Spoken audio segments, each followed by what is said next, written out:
Okay. You want to join me, Chief?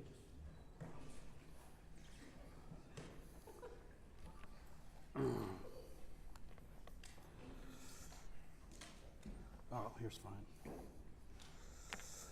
Good afternoon, everybody. Thanks for coming, and we welcome you here today. I'm going to give you a quick introduction, then I'll go down a format that we're going to follow, and then we'll go from there.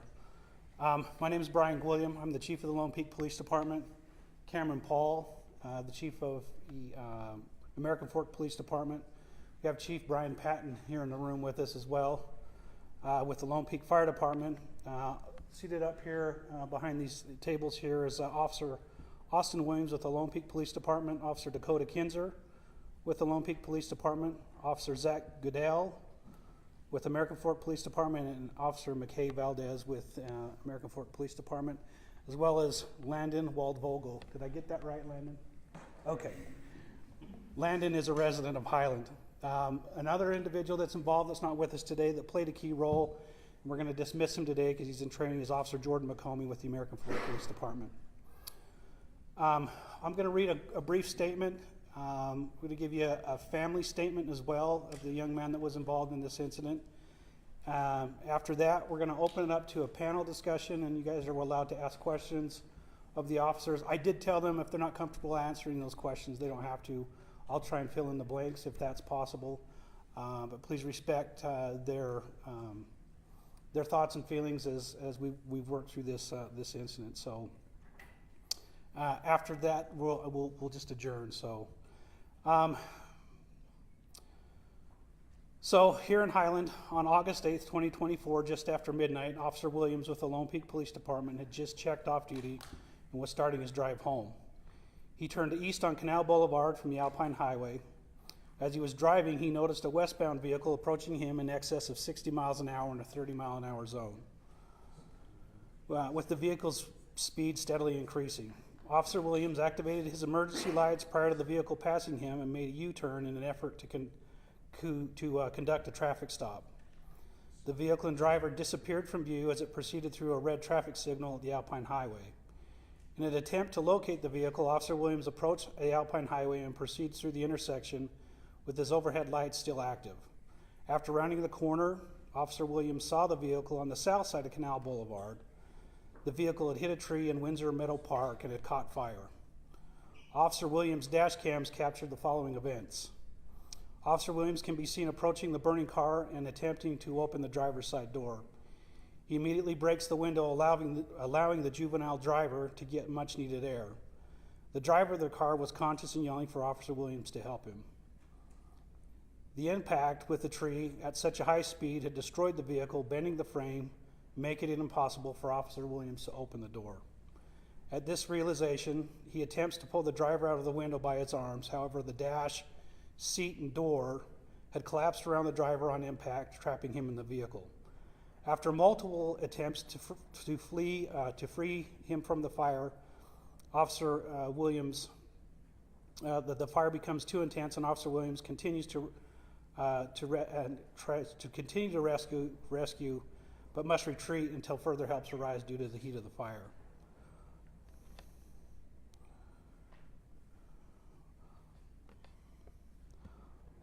Officer Goodell of the American Fork Police Department arrives a short time later and retrieves a fire extinguisher from his vehicle. He empties the contents of the extinguisher into the car, allowing Officer Williams once again to attempt to free the victim from the burning car.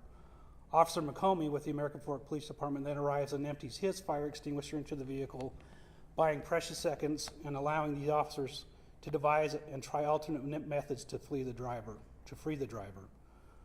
While this was occurring, Landon Waldvogel, who lives nearby, heard and saw the commotion and asked officers if he could get them water.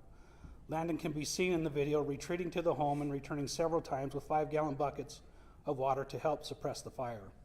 His actions also bought valuable time and provided much relief for the driver from the intense heat of the fire.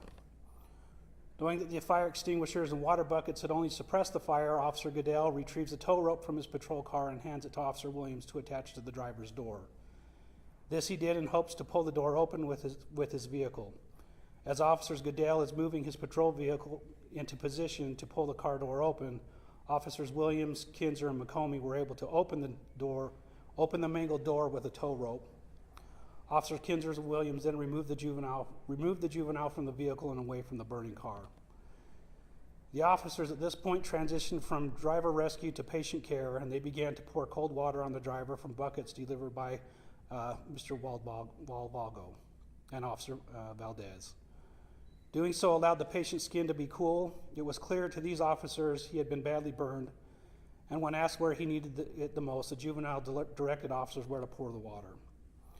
When paramedics arrived from Lone Peak Fire Department, they took over patient care, and the patient was eventually flown to the University of Utah Medical Center. Both departments extend their heartfelt thanks to Landon for getting involved and taking proactive steps to help our officers. Your willingness to step up and take action played a crucial role in the outcome of this incident. Chief Paul and I are thankful for our officers and their selfless dedication to the residents of our community. We're proud of their service. And watching as we witness them think outside the box and improvise with the tools that they have to free a young man from the intense fire, ultimately saving his life. The quick thinking and bravery of these officers cannot be overstated.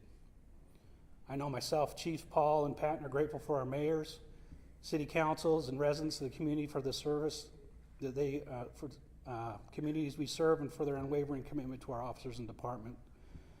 The young driver of the vehicle is in the burn unit at the University of Utah Medical Center. He's in stable condition, undergoing treatment for burns and a fractured nose.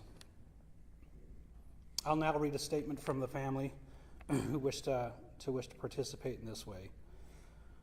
Their statement: please tell those involved, please tell all those involved in helping our son thus far of the immense gratitude and respect we have for everyone, which would include the police, fire, medical, nurses, and etc. Today is a good day and things are looking up. We're at the point where we can worry about the more trivial things surrounding the accident. We would like to communicate our thanks and gratitude directly to those individuals who have helped to this point with a big exclamation of thank you. So that concludes the statement. In the drive, this statement's in the drive, as well as the videos that we're about to view. So we will, if I can remember where I put the remote, right there. So we'll give it, we have two videos to view. One's roughly 8 minutes long, just short of 8 minutes. The other one's just short of 4 minutes. The first video you're going to see is the dash camera from Officer Williams. And we'll just let this play. There is audio that eventually comes in.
So the next video that pops up will be the body camera of Officer Goodale.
All right, so at this point, we're going to turn you over to the officers here. Go feel free to ask them questions, and we're just going to get out of the way for a minute. And if you have any questions that may be administrative, myself and Chief Paul will answer those. So can you guys need to move microphones over? Yeah. We can move wherever you'd like, Appreciate it, So I would expect you guys just to maintain orderly comments and questions. If not, we'll jump in and just call them one at a time.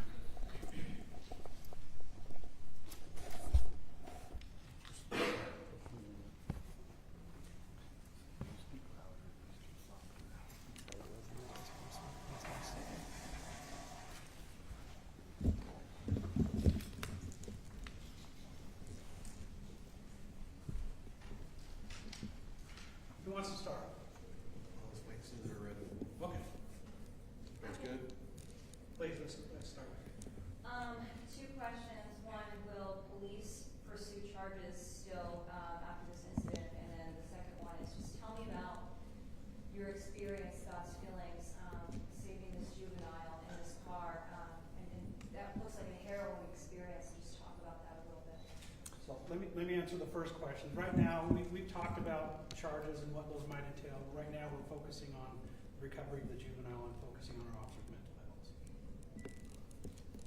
health. As far as the experience, I'll kind of lead off with that.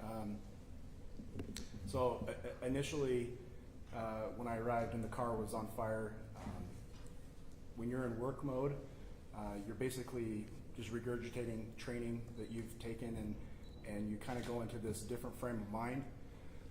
So when I was working on trying to get the door open, and when I broke the window to try to get air to him and hopefully try to pull him out of the window, I was just in work mode, and so there wasn't a whole lot of emotion involved at the time.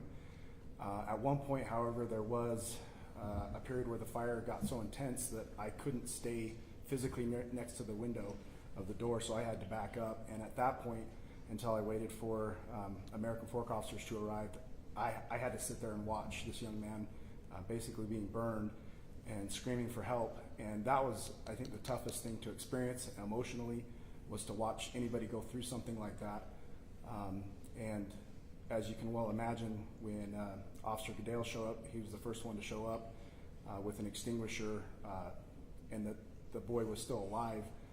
I mean, I just felt a sigh of relief, and I thought we could actually continue to do rescue efforts at that point.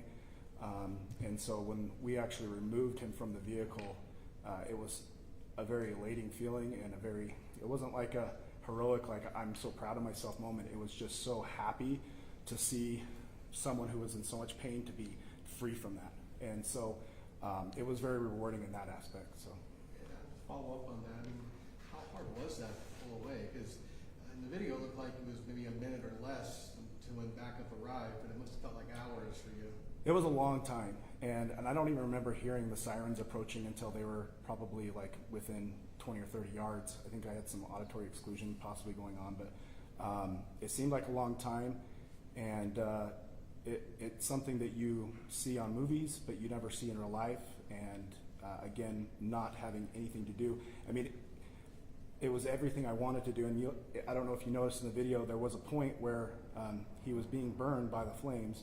And so out of reaction, he started to flail and actually dislodged his legs somewhat to where he started climbing out of the window partially. And even though the flames were still kind of coming out of his window past his head, his arms were reaching out from the flames. And so I actually re-engage and start pulling on him again, because I didn't want to leave, but at the same time, I think your natural response when fire is burning you is you have to back up. And but as soon as we could re-engage, we did, and then the fire extinguishers bought us more time. So, but yeah, it's a hard. I think that was the hardest thing, was to stand back and just think that he's calling out for help, and I can't do anything about it. So. It was his legs that were trapped, or can you describe more why he was so wedged in there? The dash had kind of collapsed. The firewall was basically sitting in the passenger seat, and his portion of the dash was crushing his leg. Not crushing, but I should say pinning his legs to his seat. And so it wasn't until the door could be opened to where Officer Kinzer actually rotated him down so that his legs could come out through the footwell.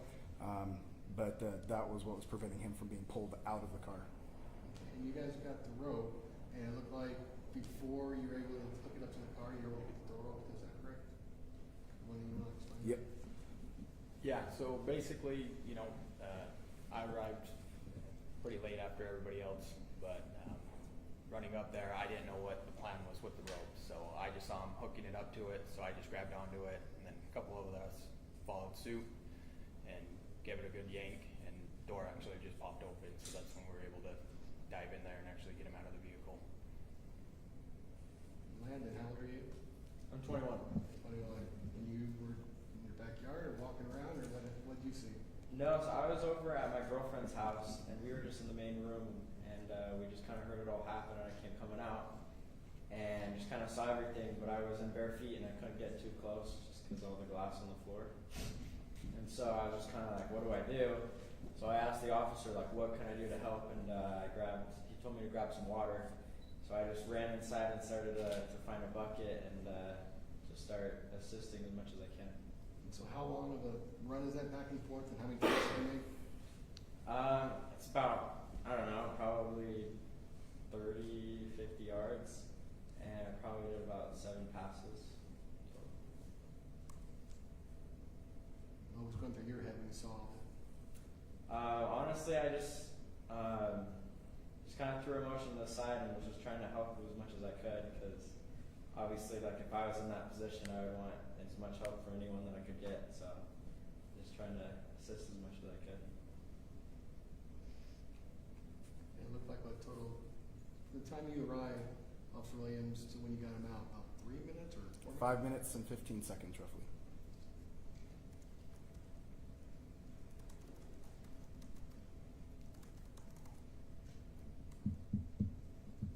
The rope seemed to be pretty quick thinking. Are you guys trained for something like this to happen, or was that kind of just like instinct to help them out as soon as possible? Well, after my fire extinguisher ran out, I was kind of feeling pretty helpless too. But I knew that I keep a climbing rope in my car, and he seemed like almost out of the window. So I figured like if he's gonna pass out or something, I would rather get a rope around him so we can try to keep his head and face and chest out of the burning car till we can figure something out. And while I was over there getting the rope ready, I saw a little crack in the door frame that looked like I'd be able to get a tow rope in there. So I just figured, why waste time? Let's just try to pull the whole door off. And that's, why I got the tow rope. Officer Goodell is being very humble. We do not train to rip doors off of vehicles with tow straps. Although we probably will now because it sounds a lot of fun. But no, that was very quick thinking on behalf of Officer Goodell. We do not train on that. Are you willing to share any more about what the victim was saying to you? Was he talking directly to you, or just mostly yelling for help? Initially, to be honest, in the video, when I first exit my vehicle, I doesn't look like I'm in the biggest of hurries, because I assumed with an impact like that it would be a fatal accident on impact. And as I get a little closer, I can hear him screaming, and so that's when I pick up the pace. I think he was A, in shock, and B, I think it's really hard to have cognitive thought when there's fire right next to you and then eventually touching you. And so his repeated plea was just to help him, and he was yelling, "Get me out, help me, help me." And it was pretty much the same thing over and over. And again, I didn't really hear, I tried to ask him a couple times, like, are you trapped? Are you pinned? Where are you pinned? And at that point, he didn't have any ability to answer those questions. He just was in panic mode as well, and so he was just constantly screaming to get him out. And again, it wasn't until I stepped back and couldn't do anything else that was the most heart-wrenching, was when he was screaming and looking at me, yelling at me to help him. And I just had to watch. And a fellow human being in that much pain and suffering, and wishing that I could do something, and him looking to me as the person to save him and not be able to. So he kept just screaming the same thing over and over. So that was pretty much it, though. When you are looking to video now, tell me from your heart what you are feeling right now. When I was looking at the videos now, a lot of relief. And I will say this, the American Fork Police Department arriving and assisting as quick as they did, it didn't just save the young man, it saved me from added trauma, because their efforts, it was really a team effort. We all had parts to play, and because of their part, I didn't have to watch this young man burn and die in front of me, and so I'm sure that saved me a lot of recovery mentally and emotionally. But watching these videos now, we can watch it with a different frame of mind, knowing that he's making a lot of headway, and that doctors are anticipating a very healthy recovery for him, and they're expecting a normal life for him, which is great. And so watching the videos, it starts going back to analytics of what can we do differently, what can we do better, what worked, what didn't. And so we're now looking at it as a training aspect, and not so much of the emotions of what could have happened, so which is a lot better. So.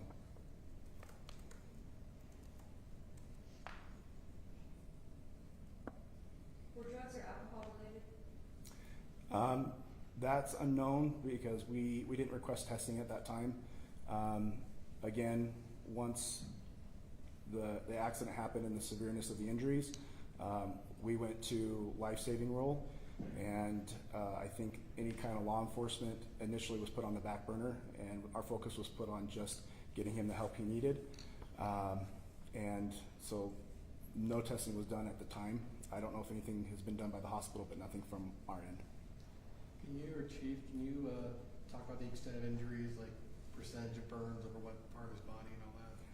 I'm sorry. I can answer that. Okay, go ahead. So the report is that he did sustain a face injury, which broke his nose. He's had surgery on that to do reconstructive surgery on his nose. And then he had 20% of his body was burned, primarily on his back. He had second-degree burns, and he's had multiple surgeries for that. And it's expected that he'll, other than scarring, he's expected to make a full recovery.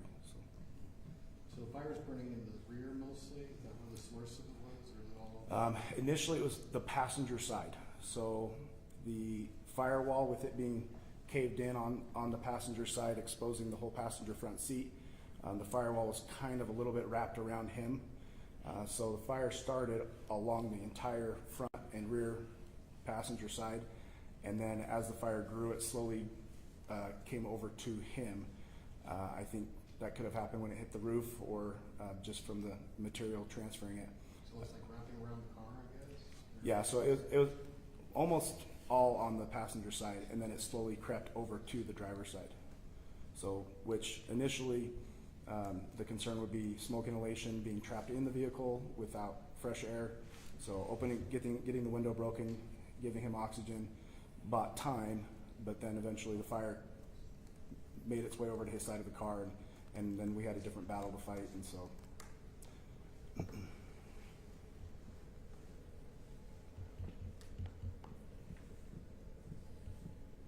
other questions? Okay. Thank you. Yeah, thank you for coming today, and we'll excuse you guys if you want to go back out the back or out this way. It's up to you. So, appreciate you coming. I'm happy to answer any questions if you have any, and that's it. Thanks.